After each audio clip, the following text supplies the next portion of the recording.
You were really sad Putin's got cancer?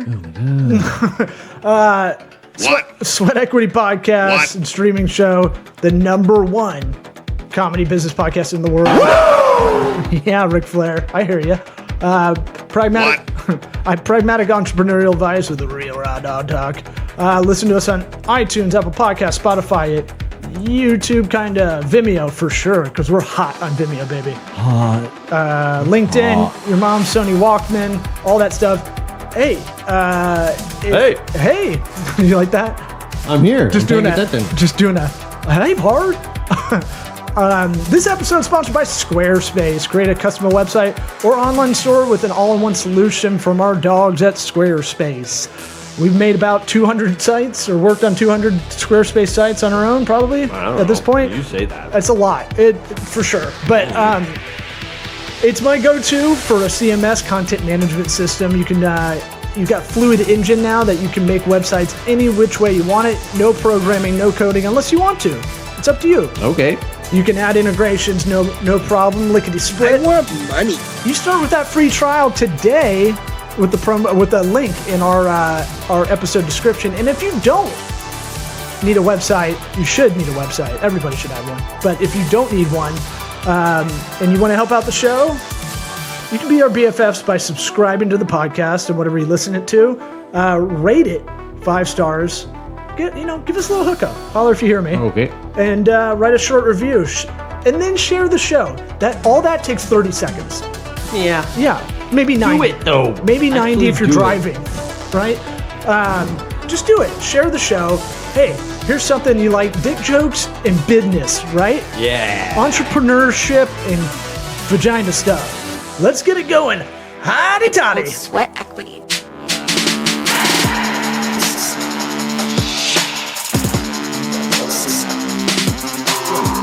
Sweat equity. Sweat equity. Sweat equity. Sweat equity. You are listening to the Sweat Equity Podcast. Sweat equity. This is the first duo podcast. I wasn't sure if I clicked the right fucking Zoom link when I opened up. So pleasure to meet you guys. Yeah, we were just scurrying. Coming in hot. I like it. We saw your email that we didn't see for the last hour about the passcode, and we thought we turned it off.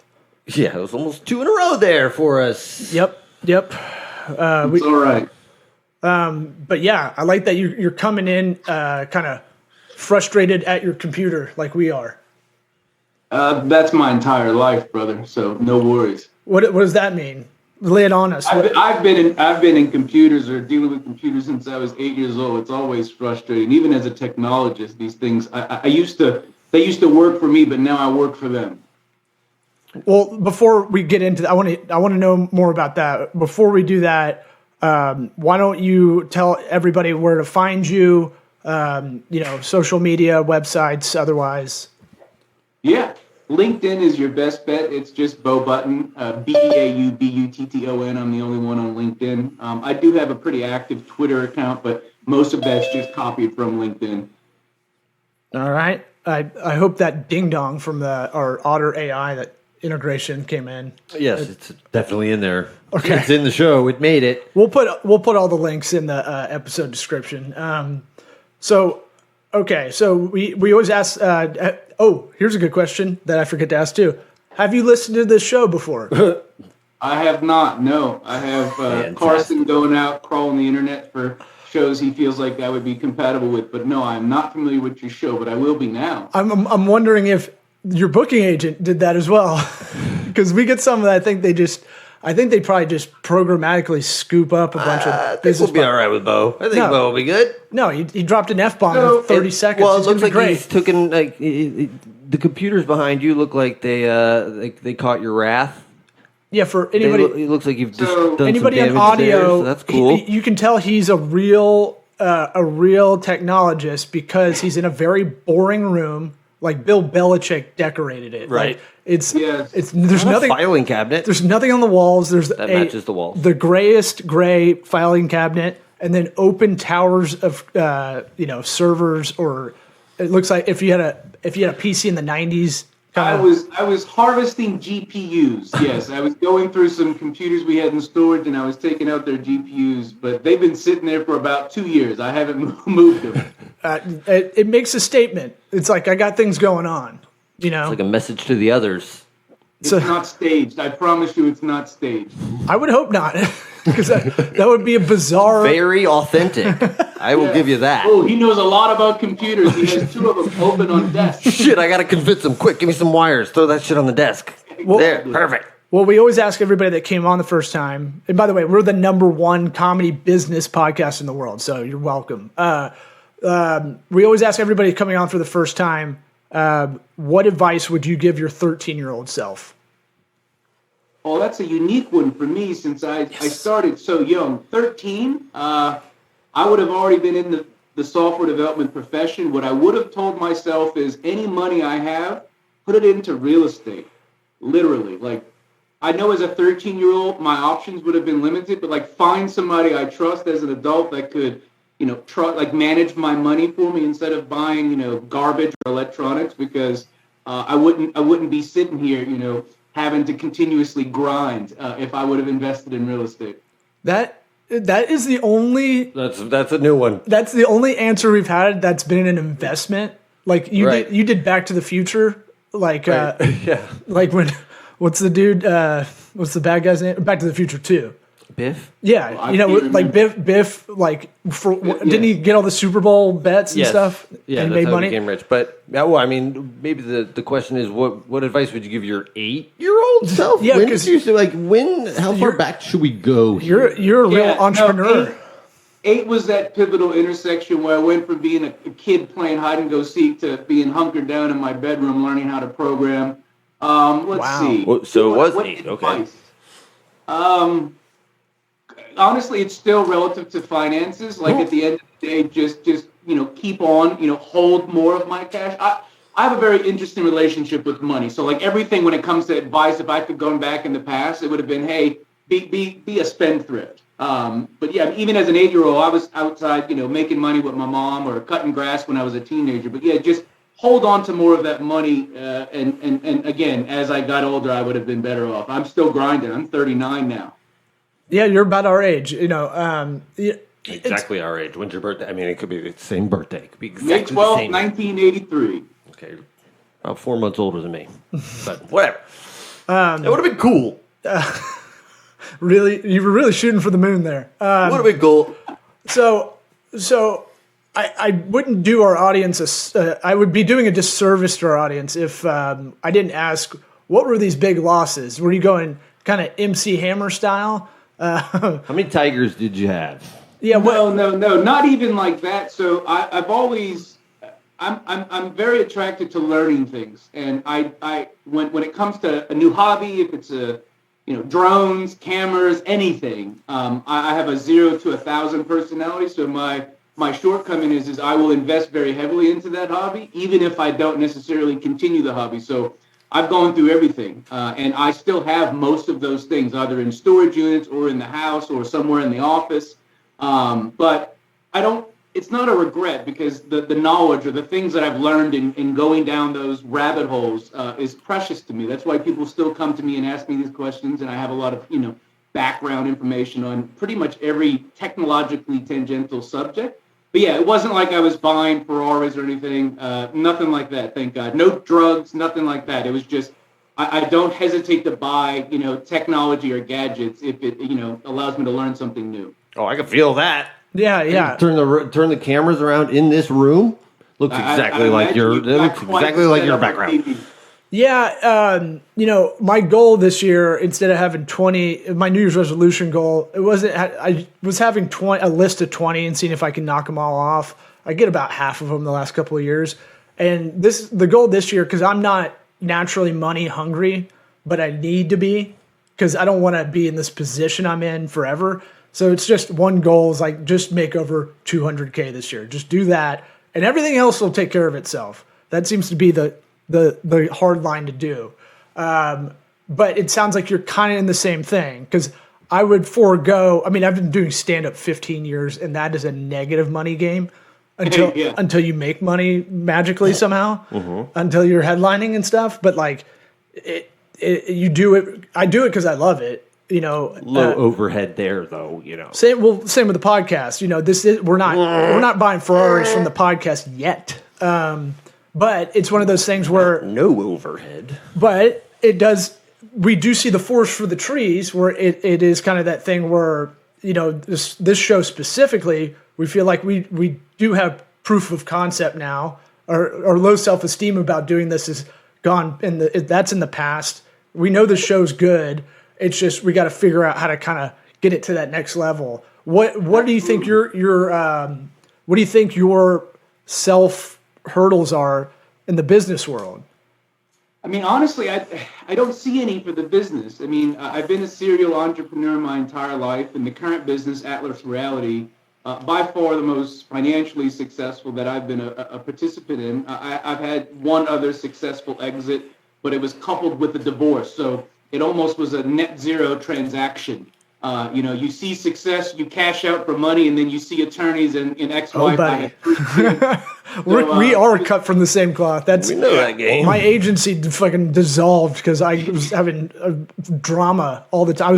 I would walk in the house and be told, "You're a bad husband. You're a bad son. You're a bad father." I'm like, "Okay, cool. I'll take the kids now." I need to go with that down that way. And you just keep it. You can't sue me. You can't sue me because it really happened. I know. What? Run. Dude, you want to go back in episodes and listen to both of our, like your divorce was a year after mine kind of thing? No, I don't. It was sad times. But I want to hear about Atlas Reality. With every bad, there's a good. And that probably, maybe that ignited you to kind of get this going. Yeah, no doubt. I mean, I've always been self-driven. I've got an insatiable curiosity. It's not just software. Like anything tangential to computers, electronics, I've always been fascinated with.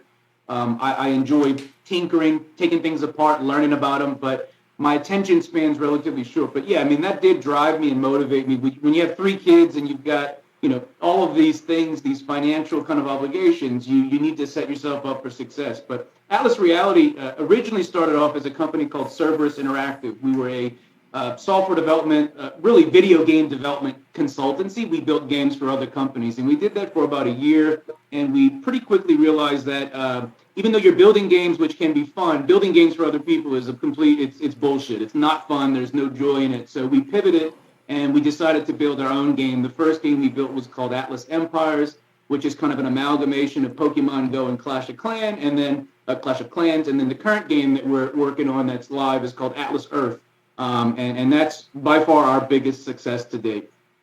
Atlas Earth. I want to play it, but I have pretty much given away video games in my life because I get addicted to them, and that I can just tell by the logo. I think I get addicted to Atlas Earth. It's probably not what you think. So oddly enough, I don't play games. I have probably one of the largest console collections in Austin, if not Texas, when it comes to legacy 8-bit, 16-bit machines. Again, it's the appreciation for the hardware and what the original OGs had to go through to build games.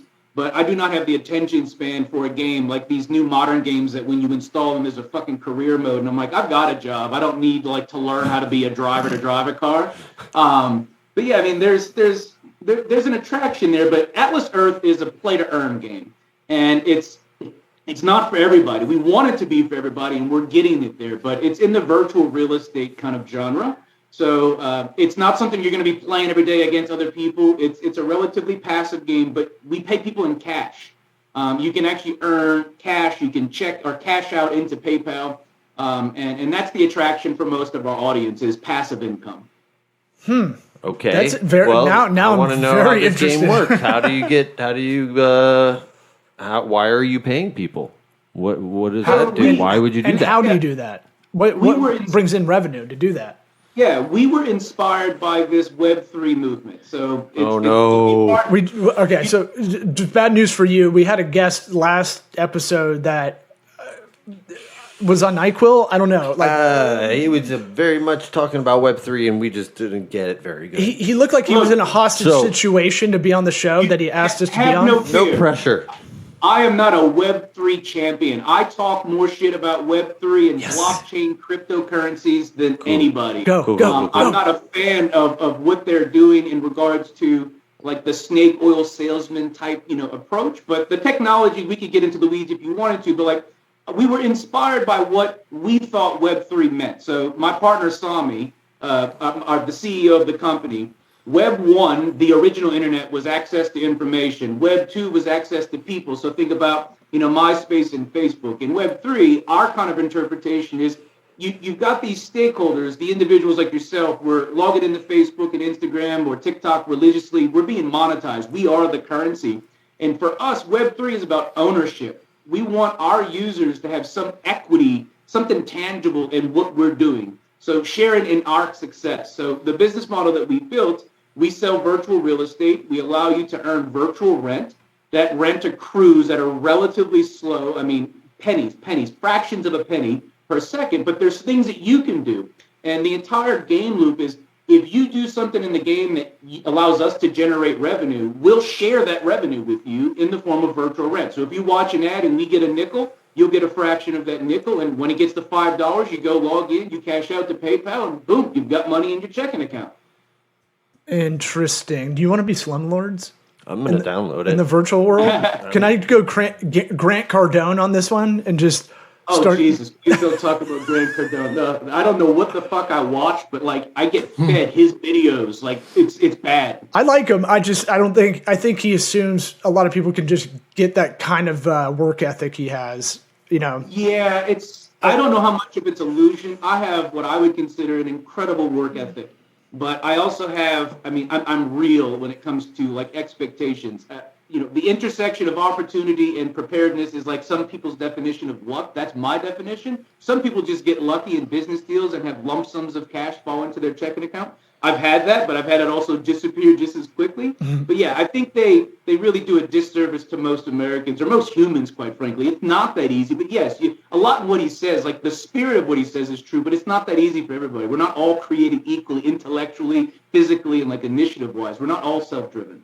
Yeah, well, I think we can put our own barriers in front of ourselves. So I do buy into what him or Gary Vee will say. It's how they say it a lot of the time that I like to make fun of.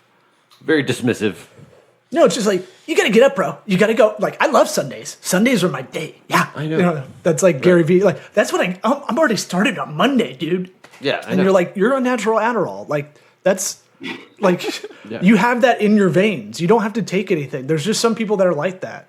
I know a handful of very high energy Gary Vee-like people, and not all of them are successful. They've got that drive, but they just choose to just live. It could be status quo, complacency, or they're just genuinely happy doing what the fuck they're doing. They don't need all of that. I teeter-totter on obviously I want to be happy, but I also want to be able to make a dent in the world. I want to do something significant.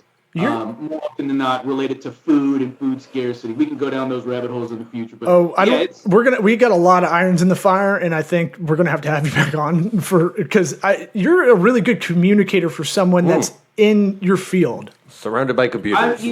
I'm the social butterfly in tech. I've always been outspoken. I'm very blunt. I have no filter. I curse a lot. So when people talk to me, they're like, well, are you a programmer? Yeah, I've been doing this literally since I was 8 years old. Any business that I've been involved in, I've always kind of been the person that interfaces with the humans, in addition to interfacing with the technology. My partner Sami is the sales guy. He does game design and all of that. So we're very complementary. But yeah, you're absolutely right. In this industry, when I go to a convention, I'm the guy that's talking. Everybody else is just quiet as fucking awkward. The bad boy. Well, I can IT. Yeah, but the way you explained Web3, I can tell you put some thought into figuring out a concise way to explain it. And so yeah, it's like it sounds corny, but like my conscience is more important than my bank account. And people that know me and see how I spend money, sometimes, they're like, well, how is that possible? You've blown $5,000 on, high-powered model rockets, which is not a joke. Actually, it was more like 10 grand. But long story short is I come from very humble beginnings, and I think that's really been instilled in me. Like, I treat people right, and I want to treat the customers right. I am not going to put my name on anything that's remotely close to snake oil. So like Web3, what I just described to you has been 3 years in kind of like the making. Like, how do I describe it? It's ownership. People want equity. They don't want to be taken advantage of. Look at Facebook's share price. Look at what Mark Zuckerberg is doing. He's buying fucking islands. Some people are just struggling to put food on the table. That's a problem. Epstein Island, too. The sequel. Yeah, that's another topic. I don't want to talk about that. That's crazy. Well, it's crazy. It's not reported. That blows my fucking mind. That just made the news rounds for 2 days, and okay, bye. And it's like, let's look at the list of the powerful people on this. Yeah, but being a skilled communicator, like, again, you could say you've been trying to work on that for 3 years. I know plenty of people that would not even think about working on a way to say that. What I'm thinking is like Neil deGrasse Tyson's kind of amazing because he's a physicist, but he's also an excellent communicator in a field of people that cannot talk. And absolutely. And I feel like I get that kind of vibe out of you. Do you have a podcast? Are you doing are you on the stage at these trade shows? Because you should be. No, and I'd like to. I'm growing into that role. I'm a behind-the-scenes person, quite frankly. Where I'm happy is solving like hard technical problems, doing R&D. But since we've seen a fair amount of success with Atlas Reality, and people like yourself, they receive my kind of tone and energy well. I am trying to figure out what makes sense. I had some videos, some short-form videos I was doing on LinkedIn. The problem with LinkedIn is it's dry. That's not the place for me to be myself. So I need to figure out what that outlet is. I think it's a 2023 objective. Like you said, one of your goals was to make a certain amount of money. One of my goals is to figure out where I fit in on the internet. So I'm not just writing software. I'm also sharing these ideas and being myself. I don't know where it will be. It won't be on fucking TikTok, and it most likely won't be on LinkedIn. I can assure you that. Yeah, those are Sorry. Yeah, no, I mean, so I was going to say you might have an obligation. Really, not everybody wants to do it, but if you're good talking with your wordsies, not everybody can do it. Like Eric, enjoy it. The wordsies. You've been playing words with friends too much. Yeah, that loose dictionary they got on that. But my thing is I think you could do what we're doing on a very smaller level. Is you can kind of leverage you doing that personally as a personal brand, which I know you probably don't like to hear that.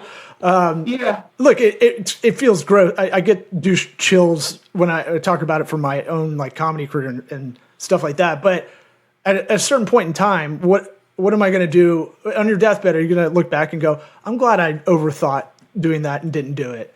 And we can offline. We can tell you how to be really efficient with a podcast because we got this live on tape. I'd absolutely love to pick your brain. That's something that I'm very interested in. We'll fly to Austin. Say that again. We'll fly to Austin. We'll get some Lucy's fried chicken if it's still around. Look, Lucy's is around. There's one right around the corner on Whitestone up here in Cedar Park. But yeah, no, look, I appreciate it. I'd love to communicate with you guys because it's definitely something I'm passionate about. I've always been behind the scenes though, and in the last few years, I've kind of been. I don't know where or what's compelling me, but more than likely it's this misinformation. I'm very blunt. I study things. I know it as fact. I'm not a spiritual person or religious person. I'm not trying to indoctrinate anybody. I'm just trying to tell you what's going to be useful. So I do think there's an audience. I just need to figure out how to get out in front of them. So any help would be appreciated. Yeah. We'll set that up after this episode. But going back to the virtual real estate, let's. I'm trying to stay in one main topic. Yes, for at least this episode. Video game development is becoming very interesting. Because it's becoming such a blend of in people's brains. I think this virtual reality space, like what you have on the website about Atlas Reality, is it reminded me of augmented augmented reality apps where the first time I saw you could like Pokemon Go, which I believe was brought up before. I know. I was literally thinking of the apps that you could show the room and it would give you the measurements and it would give you the volume of something. That still kind of blows my mind, honestly. I got to show you the Mario Kart thing that you could do Mario Kart through your house. It's cool. Oh fuck! Augmented reality Mario Kart. That's by far one of the most impressive AR applications, the Mario Kart, where you have a physical RC car that's coupled with cameras, and then in the actual game, you're seeing your living room. I've only played it twice. Again, I don't have the attention span for it, but yeah, there are very few applications of AR that are useful. Like Pokemon Go obviously is great. They have an audience. They're making a lot of money. It's a really big IP. People enjoy the game. For us, even though we masquerade as an augmented reality app, we don't have that like traditional gorilla arm. You're holding your phone up and you see some bullshit on a map kind of implementation. For us, augmented reality is you've got a real map. So we build location-based games, much like Pokemon Go or Niantic. But instead of having that kind of gimmicky AR thing, we're just calling augmented reality the fact that we superimpose things on the map that really aren't there in reality. And even further, and this is how we monetize the game, in addition to in-app purchases where you're buying virtual currencies or watching ads, we're trying to create this virtuous cycle between what you do in real life and what you're doing online. So we have a nationwide network of merchant partners, Burger King, Popeye's Fried Chicken, Jamba Juice, Auntie Anne's Pretzels, Speedway Gas, that we have contracts with that allow us to drive business to them from our virtual game. And our players are rewarded for spending money at those merchants. So, again, trying to reward people for behaviors that they already have that are established. Introducing new behaviors or changing existing behaviors with players is very difficult. So if you're going to buy groceries, why not be rewarded for it? If you're not using a rewards, cashback credit card, we'll reward you in-game currency. So that's what we're considering augmented reality. We don't really, like I said, have any of those gimmicky, like throwing the Pokeball, catching a Pokemon Go style thing. We need to have them come on the show. How do we virtual reality? Well, how do you get come in our studio? Is there a place for a podcast in the Atlas reality? I've heard about virtual comedy shows and stuff. How could that work? Not yet. So there's this metaverse kind of topic. I'm not a fan of the term, quite frankly, because it's difficult to define. No one really has given me a definition that's satisfactory. But interacting with people in 3 dimensions. Like we're talking now 2-dimensional. You're behind a camera, I'm behind a camera. We're ourselves. It's just projecting an image.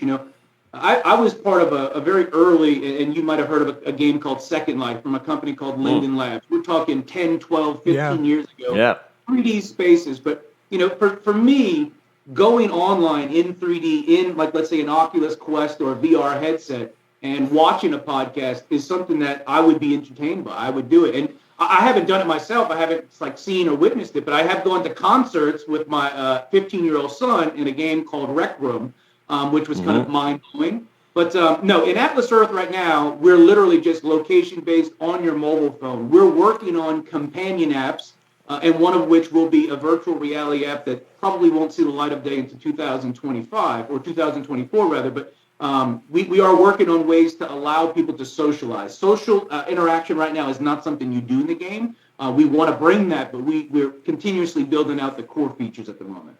Yeah, we call dibs on first podcast on there. Okay, dibs. Yeah, it's good. Let's do it. It's binding contract because we said it on there. We've got a 360 camera. Yeah, somewhere we were messing talking with that. about investing in just forgetting about it. It's around here somewhere. Honestly, there's so much other equipment around here that it's so stupid. we were kind of hypocritical talking about your background. I owned it. But look, I have a similar kind of thing where I'll pack rat some parts of my life, and it's not good for me. But this sounds overwhelming. Not only just the game itself to have it develop, you have to have it has to be a good game, right? That's always tough. And I think about a lot of these games that are kind of next level, no pun intended, but where you're building a world, right? So it's and it almost feels boundless. Does this kind of overwhelm you? Is it the idea that the world is already built? Or do they build it? Just plopping on top of it? We're on top of it. So there are bounds. It's the Earth, the globe itself, which is attractive, but it's large. Well, it's flat, so that helps. Yeah. It may very well about be. The inside? I'm a flat and hollow earther. I believe it's flat and it's hollow in the middle. Right, and it's hollow. Oh shit! It's like a square bagel. That would make mapping technology way easier because right now we have to unwrap an oblique spheroid onto a rectangle, and you get distortion at the poles. But anyhow, They want you to believe. I love old school explorers too much to be a flat earther. Give me some Magellan, some Ponce de Leon, Vasco da Gama. Yes. This is the first time I brought this up on the show. Eric's like, did you read a social studies What book? did you read on the toilet today? No, I've always loved explorers. Throw these names out at your next dinner party. Trying to take my dad to the Panama Canal because he wants to see the locks. I would love to go see that. I've always been fascinated with that, but I have no reason to be there. I don't like the sun. I don't like the sand, and I don't want to be outside if it's like, why would I go? Austin's a great spot for you. Yeah, I don't go to Zyker Park. I don't do any of it. What are you talking about? All right, so sorry. Where were we?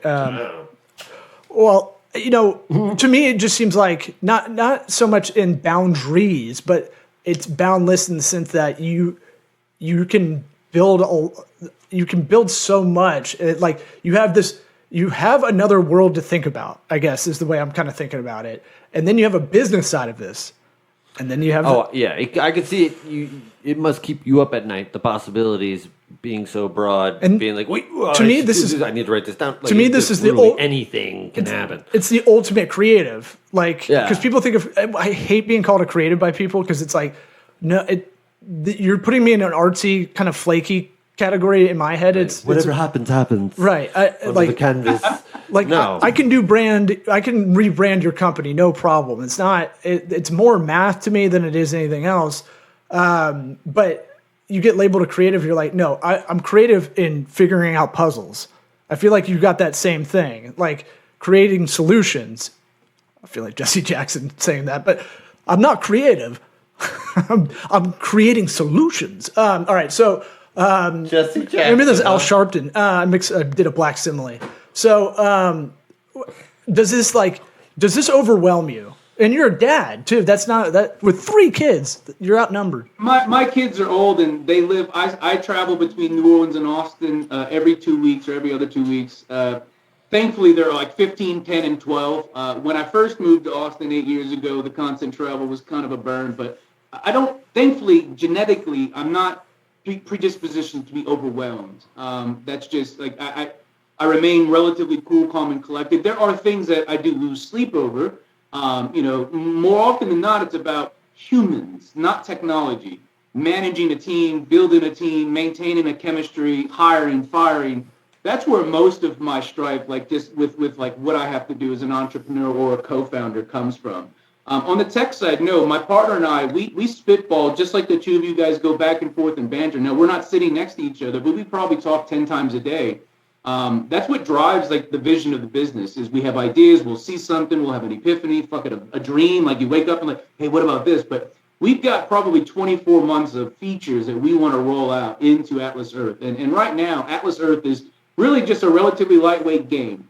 We've always looked at it as a platform, and we've got the eyeballs. We're at 1.5 million users, which is for a relatively new company. It's if you add up all of the other ones in this genre, we surpass them by a lot. But we've got a lot of features that we want to add, and the core of almost all of those features is allowing us to share more with the player, allowing them to earn more. So this whole creator economy. You're selling land. Well, what's the natural evolution of land sale? Well, you want to build shit on the land. So think Roblox, where you can build games and interactive experiences. Now, for a small team, we're 25 people.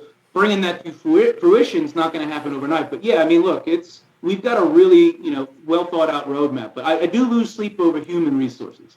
That's where most of my stress comes from. We gang tape these episodes sometimes, and the guest is 30 minutes early that we have. We were going to close out this episode anyway, pretty quickly.